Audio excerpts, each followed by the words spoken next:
Residents in Fort Nelson, BC have also had to evacuate due to an ongoing wildfire there.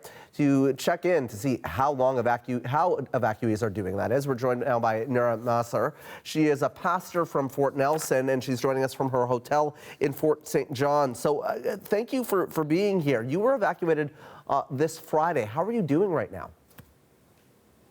Well,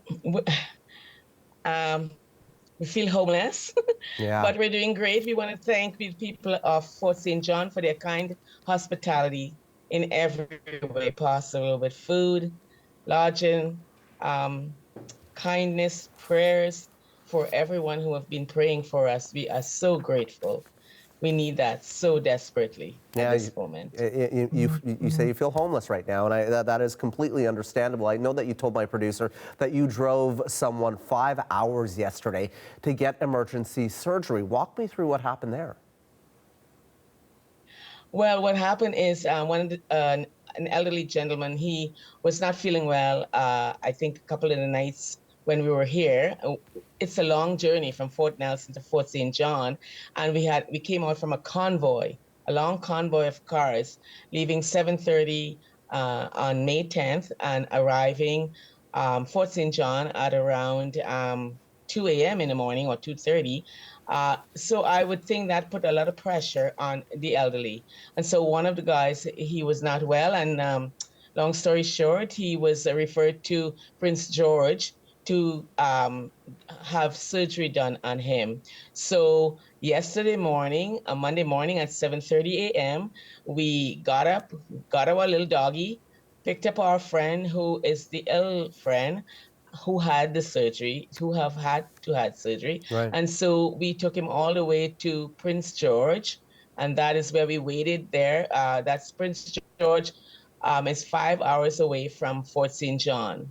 And so when we got there, he had his surgery, wait for him to recover, and then we left Prince George after his recovery and all the way. Anyway, we arrived back in Fort St. John 3 a.m. this morning. Oh, wow. So, have you gotten any sleep? Well, if I look a little bit... You look great. Not revived is because... but I try to get some sleep. Yeah, we got some sleep. But you know what? The ongoing chaos and the fire is a trauma. Yeah. And it is here with us. It is a living thing, and we have to be empathic with everyone. The answer for everyone, what we're waiting on, is send the rain. Lord, send the rain. And that's what we're praying for. And we are appreciative of many of the people up in Fort Nelson, people who are fighting the fires right now. Well, let me ask you this. Sorry, as the pastor of a community going through such a hard period, how do you keep people optimistic?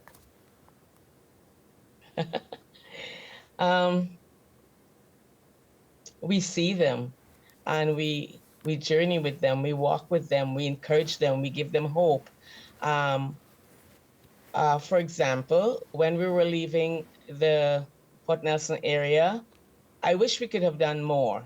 But I said to my husband, I'm going to leave back my RAV vehicle in our driveway with the key in. Yeah. And so that it could help someone in Fort Nelson. So we are there for others. We are empathizing with each other. We pray for each other, and we encourage. The work of pastoring is never finished at the church or the Sunday morning service. It's shepherding, and it's walking with people, and it's empathizing, and it's giving a good word of hope and courage and strength at this time. That's what we need. We need to come alongside, and that's what we're trying to do. And many others are. Many of the spiritual people are trying to do that right now, because yes, it's good. We're thankful for the provincial help, but all in all, we need divine help. Divine help would open the skies so we can hear an abundance of rain. And so that's what we pray for. We pray for rain. And as a pastor, the only hope we can give someone is we will return to Fort Nelson. We will return to Fort Nelson. This too will pass. You know, the good Canadian spirit is a pioneering one. It's one that will never give up and that will start again if we have to start again. And that's the pioneering spirit. And that's the true spirit of gratitude and generosity. To be thankful for those who are helping us out. And we are gracious and thankful for them for helping us out. Anyone who is praying for us, anyone who are offering condolences or what in any way, we thank them for that. But a true Canadian spirit is bringing a spirit of unity in community. And that is what we're seeing right now. That is what we're seeing right now and experiencing. There is that optimism right there that folks need right now, and hopefully the situation gets better before it gets worse. Nera Maaser, appreciate your time tonight. That is a pastor and evacuee from Fort Nelson and joining us tonight.